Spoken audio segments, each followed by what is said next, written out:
کہ جب جو سرکار کے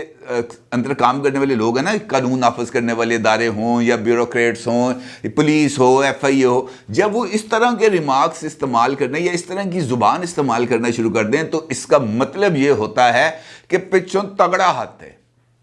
ہاتھ رکھ دیا گیا ہے کہ جناب ان کو، اور بنیادی طور پر اس کا مقصد یہ ہوتا ہے کہ اگلے کی جو ہے نا اس کو رول کر رکھ دو، آتما رول دو، اور اس طرح آتما رول لو کہ اس کی عزت نفس کے اوپر بڑا زبردست قسم کا اٹیک ہو، اور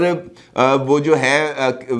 جو کہتے ہیں نا وہ منہ دکھانے کا لائق نہ رہے۔ جب اس طرح کی زبان استعمال کی جائے گی تو اس کا مطلب یہی ہے نا کہ وہ جو سپورٹ بیس تھی وہ ختم ہوگی۔ معاملہ یہ ہے کہ ایک وہ جو محمد خان بھٹی صاحب جو ہیں پرویز الہی صاحب کے پرنسپل سیکرٹری ہیں، اور ابھی ریسنٹلی ان کے خلاف ایف آئی اے نے ایک مقدمہ بھی درج کیا ہے یہ جو مختلف ٹرانسفر پوسٹنگز کے اوپر پیسے بٹورنے کا، اور اب تک پتہ چلا کہ 90 کروڑ روپے کا انکشاف ہوا ہے کہ محمد خان بھٹی اور مونس الہی نے حسین الہی کی موجودگی میں اور دماد اعلیٰ یعنی علی صاحی صاحب کی موجودگی کے اندر وصول کیے ہیں۔ علی صاحی صاحب کا اس کے اندر نام بھی آیا۔ تو اس چکر کے اندر وہ جو محمد خان بھٹی صاحب کے ایک اور دستے راست ہیں ان کو گرفتار کر لیا گیا۔ تو اس کا مطلب یہ ہے کہ یہ جو پروگریشن ہے، یہ جو سلولی جو بندے کے اوپر نا، وہ مجھے آج نا یہ کھیل بہت زیادہ یاد آ رہے ہیں۔ وہ ہم بچپن کے اندر بھی نا وہ چل پا دندے تھے، وہ چادر سی آتی تھی نا، وہ کسی کے اوپر ڈال دیتے تھے، پھر جو سارے دوست احباب ہوتے تھے وہ بھی خوب لگاتے تھے تھاپیں۔ تو یہ جو ہے نا یہ چل ان کے اوپر بھی مجھے لگتا ہے کہ ڈالنے کا بھرپور طریقے سے بندوبست کر لیا گیا چودھری پرویز الہی صاحب نے، آلدو کہ اپنی گرفتاری سے بچنے کے لیے کچھ مقدمات ان کے اوپر بھی بن رہے ہیں، تو اس سے بچنے کے لیے کچھ ضمانت قبل از گرفتاری کا میرا خیال ہے کو بندوبست کرنا شروع کر دیا ہے۔ لیکن سچویشن بہت ہی زیادہ دلچسپ ہے اس وقت، جو جسے کہتے ہیں نا آگے لگ کر بھاگنا، یہ بالکل ویسی سچویشن ہے، کیونکہ مجھے ایسے اشارے مل رہے ہیں، یا میں اگر حالات و واقعات کی ہم کڑیاں جو ہیں، بلکہ میں آپ کو مثال دیتا ہوں۔ کل میں نے ایک ویڈیو کی تھی، اس ویڈیو کے اندر میں نے آپ کو بتایا تھا کہ عمران خان صاحب نے فیصلہ کر لیا ہے کہ وہ نیشنل اسمبلی کے جو الیکشن شیڈول جاری ہوا ہے مارچ کے اندر، نیشنل اسمبلی کی جو سیٹیں خالی ہوئی ہیں 30، اس کے اوپر الیکشن نہ لڑنے کا فیصلہ کیا ہے، اور پہلے سٹیپ کے طور پر ڈی جی خان کے اندر جو سیٹ خالی ہوئی تھی سردار جعفر لغاری کے انتقال کی وجہ سے، وہاں سے عمران خان نے اپنے کاغذات نامزدگی واپس لے لیے ہیں، کیونکہ عمران خان کو ان کے لیگل ایڈوائزرز نے یہ مشورہ دیا ہے کہ بھائی اب یہ ٹیرین case, foreign funding case, Tosha Khana case, اس نے آپ کا پیچھا کرنا ہے، آپ جہاں جہاں پر بھی کاغذات نامزدگی داخل کرائیں گے، اور اب تو اسلام آباد ہائی کورٹ کی لگ گئی ہے مور، فارن فنڈنگ کیس کے اوپر اسلام آباد ہائی کورٹ کی لگ گئی ہے مور، اور اس مور لگنے کے بعد آپ کے کاغذات نامزدگی کی منظوری بہت ہی زیادہ مشکل ہو جائے گی، اور آپ کے کاغذات نامزدگی اگر مسترد ہو جاتے ہیں، بے شک آپ عدالت سے کوئی اسٹے آرڈر لے کے بحال بھی کرا دیں، لیکن اس کے باوجود ان کاغذات نامزدگی کے اوپر ایک کوسچن مارک رہے گا۔ لہٰذا بہتر یہ ہے کہ آپ یہ جو کاغذات نامزدگی ہیں یہ باقی حلقوں کے اندر جمع نہ کرائیں۔ پی ٹی آئی کے اس فیصلے کے بعد، جس کا میں نے کل ویڈیو کے اندر آپ کے ساتھ ذکر بھی کیا تھا، اس کے بعد آج آفیشیلی اس بات کو اناؤنس کر دیا ہے پاکستان تحریک انصاف نے کہ عمران خان اب امیدوار نہیں، یعنی عمران خان وہ کہتے ہیں نا جوتیاں چھوڑ کے بھاگ نکلے ہیں۔ اس کا مطلب یہ ہے کہ خود ان کی جماعت نے عمران خان صاحب کو ہٹ وکٹ آؤٹ قرار دے دیا، ہٹ وکٹ ہو گیا، فیصلہ کر لیا کہ نہیں پائیں تو اسی الیکشن نہیں لڑنا۔ اب ایک جانب تو عمران خان صاحب کی خود اپنی ہی پارٹی کے اوپر جو گرپ ہے وہ نہ صرف کمزور ہوتی ہوئی چلی جا رہی ہے، کیونکہ پارٹی کے اندر سے بھی اب آوازیں اٹھنا شروع ہو گئی ہیں، بلکہ ایک آواز آئی ہے سابق وفاقی وزیر داخلہ بریگیڈیئر ریٹائرڈ اعجاز شاہ صاحب کی، اور انہوں نے تو میڈیا میں اس بات کا ذکر کیا ہے بڑے کھلے ڈولے انداز میں کہ بھائی ہم عمران خان کو کہتے رہے ہیں کہ اسمبلی نہ توڑو، استعفے نہ دو، لیکن اس وقت عمران خان صاحب نے کسی کی بات نہیں سنی۔ پھر ان سے جب سوال ہوتا ہے کہ بھائی جان اب کیا ہوگا، تو آگے سے آپ کو پتہ ہے ان کا کیا جواب تھا؟ ان کا جواب یہ تھا کہ ابھی تو پارٹی شروع ہوئی ہے۔ اس کا مطلب یہ ہے کہ انہیں اس بات کا اندازہ ہے کہ جناب اب جو سچویشن ہے یہ آگے دن بدن بگڑے گی، یہ درست نہیں ہوگی، اور جب اس بات کا اعتراف خود عمران خان صاحب کی جماعت کا ٹکٹ ہولڈر سابق وزیر اس بات کا اعتراف کر لے کہ بھائی ہم تو سمجھا کے تھک گئے کہ بھائی سسٹم سے باہر نہ نکلو، اور سسٹم سے باہر نکلنے کے نقصانات ہوں گے تو اس کا مطلب یہ ہے کہ وہ اس بات کی طرف اشارہ کر رہے ہیں کہ پارٹی کے اندر اب عمران خان کی قوت فیصلہ کو لے کر بہت زیادہ سوالیہ نشان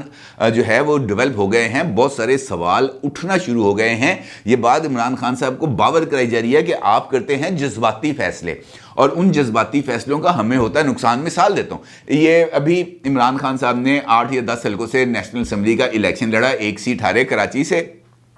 باقی سیٹیں وہ جیت گئے۔ اب اس کے بعد وہ حلقے خالی ہیں کیونکہ ابھی تک عمران خان صاحب نے نہ اسمبلی جانا ہے، نہ انہوں نے حلف لینا ہے، اور اس کا مطلب یہ ہے کہ وہ سارے کے سارے ٹنگے رہیں گے۔ لیکن اس کا نقصان ہوا، نقصان یہ ہوا کہ خود انہوں نے اپنی ہی جماعت کے اراکین قومی اسمبلی جو سابق ہیں ان کو اپنے حلقے میں irrelevant کر دیا۔ انہوں نے اپنے حلقے کے اندر اس بات کا تاثر دے دیا خود اپنے ہی امیدواروں کو کہ جناب آپ لوگ جیتنے کے لائق نہیں ہیں، اگر میں پیچھے ہٹ جاؤں تو آپ کی ورتھ زیرو ہے۔ یعنی خود ہی انہوں نے اس بات کی بنیاد رکھ دی اپنی ہی پارٹی کے اراکین کو ڈسکریڈٹ کرنے کی۔ اور جب آپ خود اپنے ہی ہاتھوں سے اپنی ہی جماعت کے اراکین کو ڈسکریڈٹ کرتے ہیں تو پھر اس کا نقصان ہوتا ہے، کیونکہ اس کے بعد پھر دھڑے بندیاں بن جاتی ہیں۔ وہ تمام لوگ جو ٹکٹ ہولڈر کے خلاف ہوتے ہیں وہ اکٹھا ہونا شروع ہو جاتے ہیں، اور پھر جو ٹوٹ پھوٹ ہے وہ شروع ہو جاتی ہے، دھڑے بن جاتے ہیں، اس بندے کو ٹارگٹ کر کے اس کے ارد گرد خندقیں کھودنا شروع ہوتی ہیں۔ یہ بدقسمتی سے یہ ہماری سوسائٹی کا حصہ بن چکا ہے کہ ہم نے صرف ٹانگ کھینچ کے اگلے کو گرانا ہے تاکہ ہم آگے بڑھ سکیں، اس کے علاوہ اور کوئی طریقہ کار کسی کو آتا نہیں ہے۔ اب جب یہ ٹوٹ پھوٹ بڑھ رہی ہے، خود عمران خان صاحب کی طرف سے اس بات کا اعتراف کیا گیا ہے کہ ہمارے نچلے لیول کے اوپر، یو سی لیول کے اوپر، تحصیل لیول کے اوپر